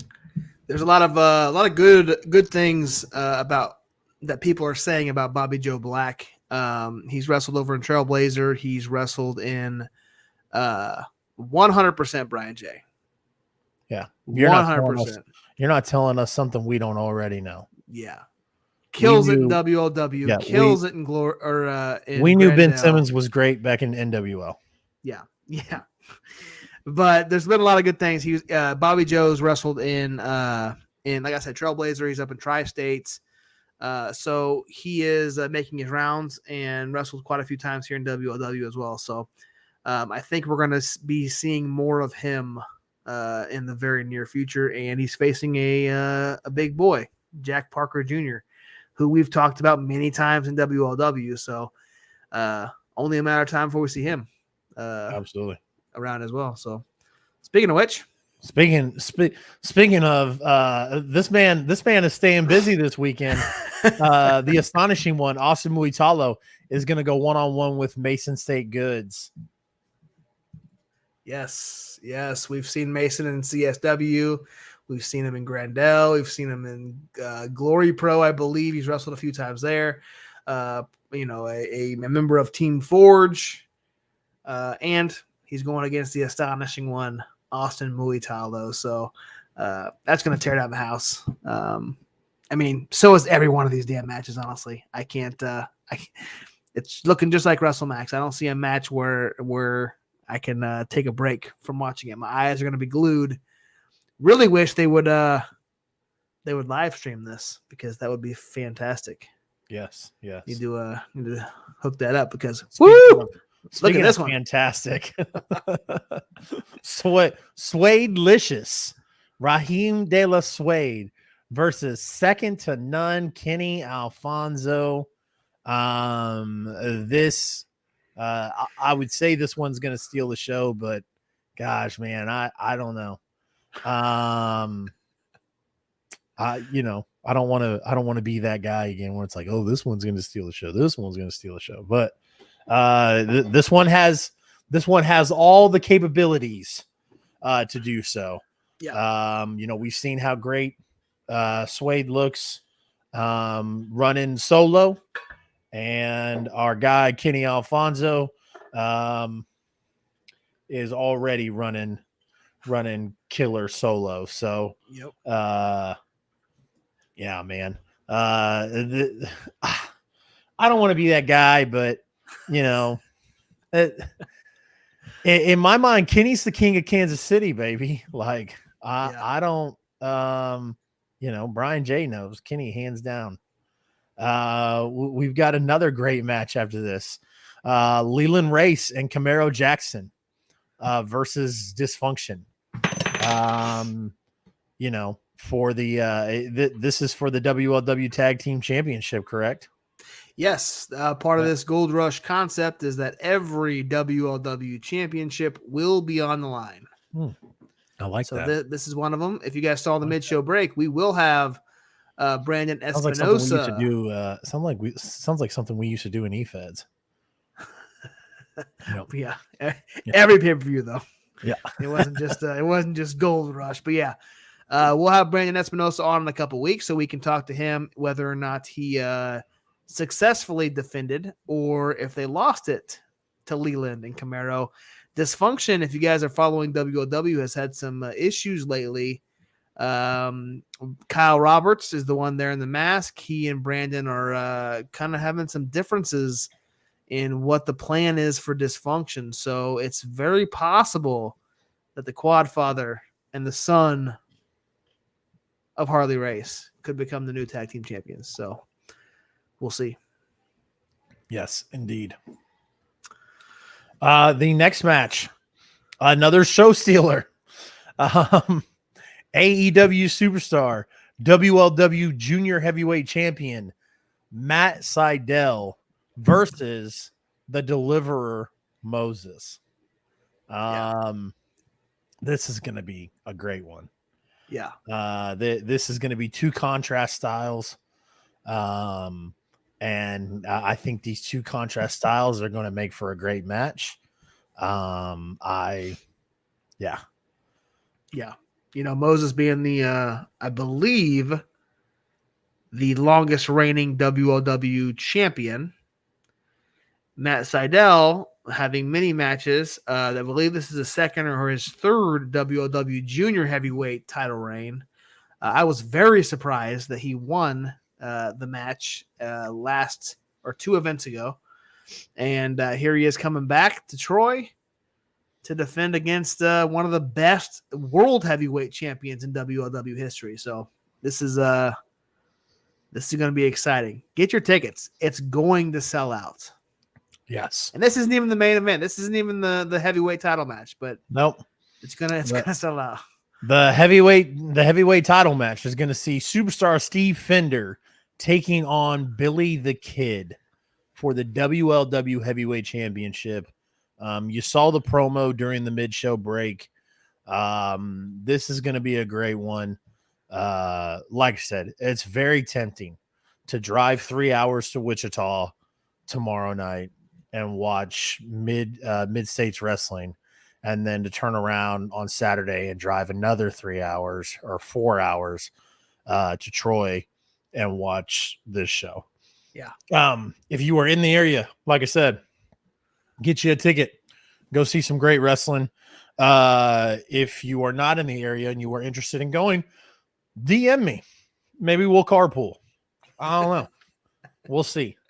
But WLW is always putting on great shows. And it's one of those things, guys, where they have a philosophy of how they do things, and it works for them, and that's great. They have a philosophy of you got to be there. You got to be there to experience it. You got to be there to see it. You know, and I like that. I can respect it. So definitely, if you can, make your way out to Troy, Missouri, to the Harley Race Arena and check out WLW. Moving on, our friends over at CSW, Central States Wrestling, announced, dropped a bombshell on us. It was a question that had needed answering for some time now. And we're going to get an answer to it. So in the inauguration of CSW, for those that maybe hadn't paid attention to CSW prior, but CSW was known as DWF, and then they transitioned into CSW. Well, when they were DWF, they had crowned a DWF champion, and that was Jeremy Wyatt, which was back in 2021. And Jeremy Wyatt is still holding that championship to this day, the DWF championship. And CSW also created and announced their inaugural CSW championship match, which featured Jeremy Wyatt in it. Also featured Moonshine Mantel, Camaro Jackson, and the Mile High Magnum Dak Draper. Dak Draper won that match, became the inaugural CSW champion. And after Jeremy Wyatt trying to capture that title unsuccessfully, now we are going to have an official unification match to where there's only going to be one. And it is going to be, I mean, if you're a Kansas City wrestling fan, I mean, this just tugs on your heartstrings. You know what I mean? Like it's just, I wonder how many times those two have sat down and looked at each other and been like, we're just going to do this forever, aren't we? We are destined to do this forever. Again, for the 100th time. And that is not a knock at all, because I could watch Dak and Jeremy Wyatt beat the shit out of each other 100 more times. We are going to get to see the Central States champion, Dak Draper, against the DWF champion, the Monarch, Jeremy Wyatt, in a winner-take-all match, unification match. And that's going to be at the National Guard Armory in Lenexa, Kansas. And it's going to be on Saturday, June 24th. Get your tickets. This event will sell out. Yeah. You put Dak Draper and Jeremy Wyatt as the marquee match. You're going to sell some tickets. So this will sell out, guys. Go get you some tickets. But let's talk about, let's take this graphic down. Like I said, go watch a fantastic match with Jeremy Wyatt and Dak Draper, and CSW is going to put on a hell of a show regardless. But let's talk about Saturday, June 24th, Josh. That's a busy day. It's a very busy day. Busy Saturday. Yes. We talked about CSW Coronation which is going to feature Jeremy Wyatt versus Dak Draper in a title versus title match. Yep. But that's not the only event happening.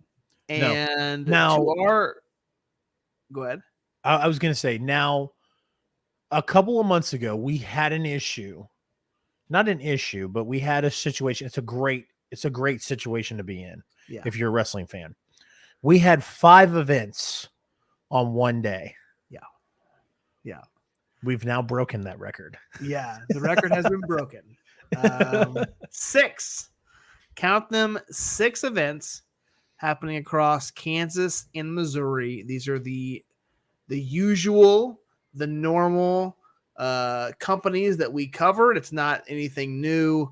There's 6 events happening on June 24th in Kansas and Missouri. CSW is one of them. They're going to feature, like we said, Jeremy Wyatt and Dak Draper.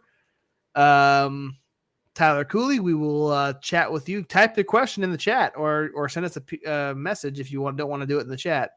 But we'll answer it right after we get done with this topic here.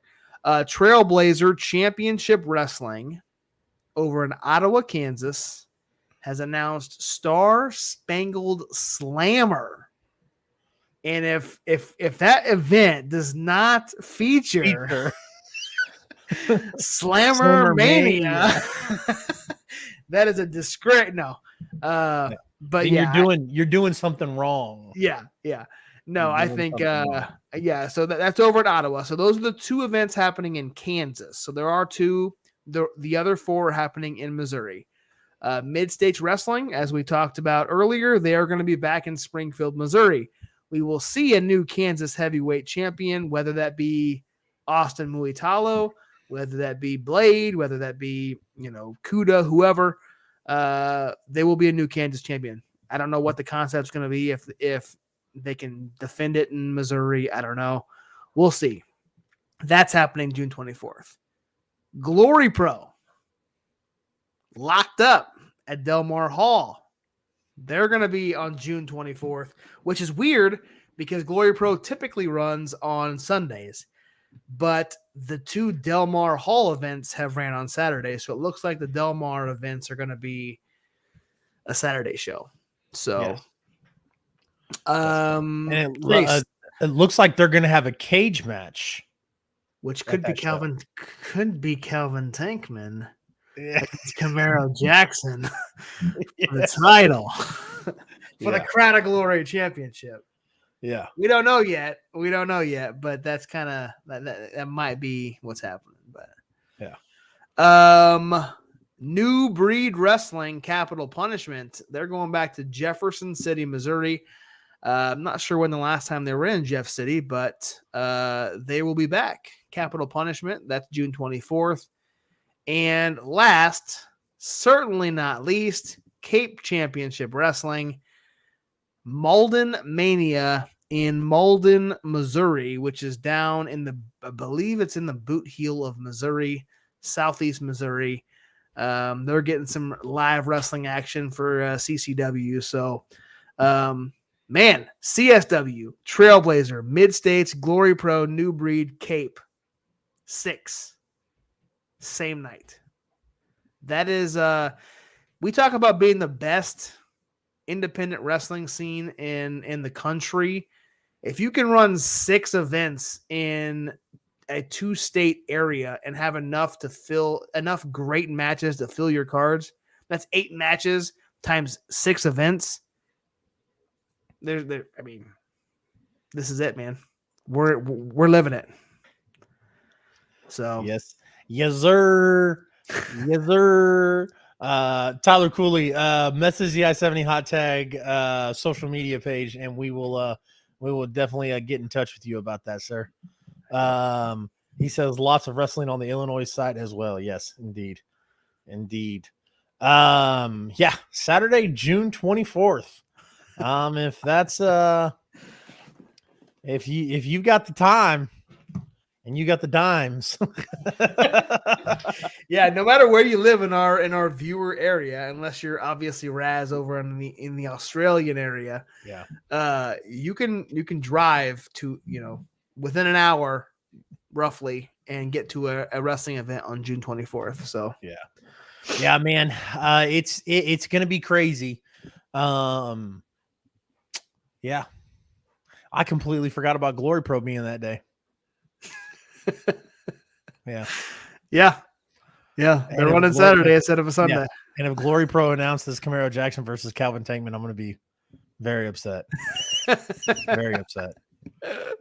Yeah, because I've already made commitments on Saturday, June 24th. So there you go. Well, we'll see. GloryPro. GloryPro. GloryPro. Dan the Dad, if you're listening, please don't book Calvin Tankman and Camaro Jackson on Saturday, June 24th. Please save that for the July show. Please. I'm begging you. I'm begging you. I'm begging you. Give us a tag team. Give them a tag team match. Calvin Tankman and Mike Outlaw versus Kenny Alfonso and Camaro Jackson. There you go. Do that match. And then wait till July for Calvin Tankman and Camaro Jackson. Yeah. Don't do that match on Saturday, June 24th, please. You're killing me, Smalls. Killing me, Smalls. Anyways, yeah, man. That's gonna wrap up the show. We're a little under the 2-hour mark. Who do we got on next week? Yeah, we're gonna go down some future events, and we're gonna talk about our guests next week. Our guests next week, I'm gonna go see tomorrow in Wichita, and that is the Silverback, Joe Helms. He's gonna scare me just like he scared your kids. And appreciate Tyler Cooley, appreciate Herb Simmons. I'm gonna go see the Silverback in Wichita tomorrow, and he's gonna be our guest next week. Very excited about that. Yep. Joe's a real cool guy, and we can't wait to sit down and chat with him on the show. Booked to that show that night at the Aviator Hotel. Yep. For the Fan Fest. It's always great to do live bookings. Yes, absolutely. Some of our best bookings have been live like that. Yeah. In the bathroom after a show. Wait, do we have JBL booked or no?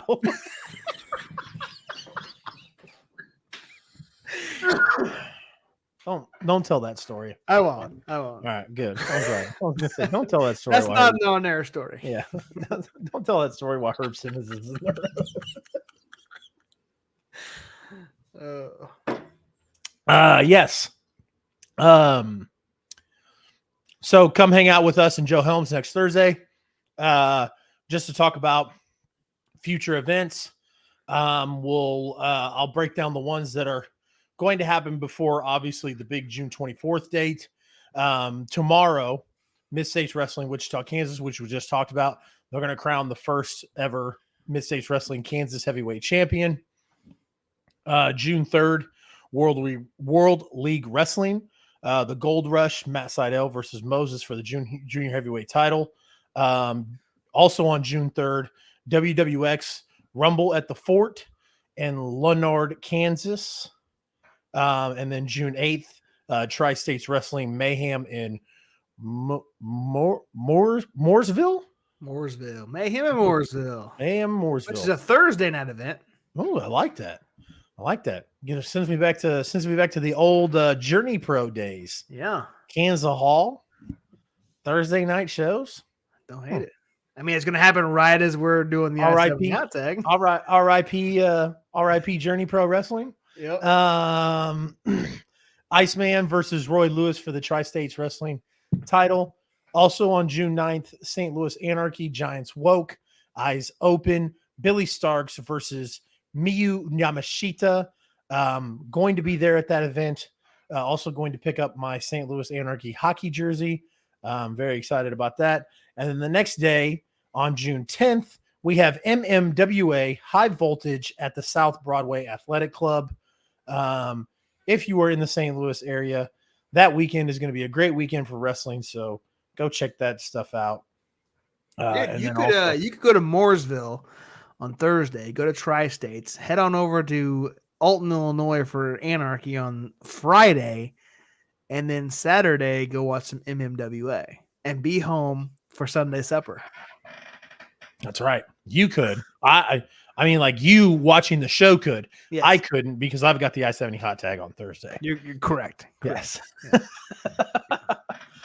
Tyler Cooley says Joe Helms has a title match at SICW this weekend. That is dope. He'll be going against the new champion, the Big Texan. They've thrown down before, so this will be good. Yes, definitely. Appreciate everybody joining with us tonight. Those are your wrestling events. Joe Helms is our next guest. Very excited to have the Silverback, the hired gun, on the show. Appreciate everybody joining with us tonight. Tyler, Herb Simmons, Brian J, Bay, Dean Houston, the astonishing one, Austin Muitalo, everybody. Stitchamania. Gosh. Stitchamania joining and commenting. I know, man. I don't hate it. Kevin Kayakowski. I'm going to butcher that. Aaron Wallace. Autumn. Casey Houston. Barbie Ann from I-70 Sports. The Interstate 70 Sports. The Iceman. Everybody that joined in tonight, we appreciate you. Justin Bundy, let's go, baby. Speaking of the Iceman, I kind of talked to him a little bit on Saturday, and I was like, you know what? I got to get you on the hot tag one of these days. Did you do it? Almost. No, I didn't do it in the bathroom. Okay. Sorry, that's my bad. I didn't follow the codes. Told you, man. The best bookings always happen in the bathroom. Yeah, I didn't actually book him. I did because we were already booked out 3 or 4 weeks, so I didn't want to go too much ahead. But he is absolutely open to do it. So, we'll reach out to him very soon. Absolutely. All right, guys. Well, we appreciate, again, everybody joining in, everybody who hit the like buttons for us, the thumbs up buttons. It meant a lot. This has been episode 57 of the I-70 Hot Tag. 5-7, 5-8 next week. Yes, that's right. Josh, anything else before we close out? We'll see you guys on Monday night with the return of the pit stop to watch a couple of Joe Helms matches preparing for our interview. Yeah, I know. Are we gonna? No, I was gonna say Brian J and I did by myself. No, I did with Brian J. Watched Joe Helms versus Daniel Maxon, Blair Dior. Yeah, I was gonna say, are we gonna watch that match again? No. But anyways, for myself, Chase CR Media, for my friend Josh, the real Josh Elliott. This has been another episode of the I-70 Hot Tag, and as always, good fight and good night.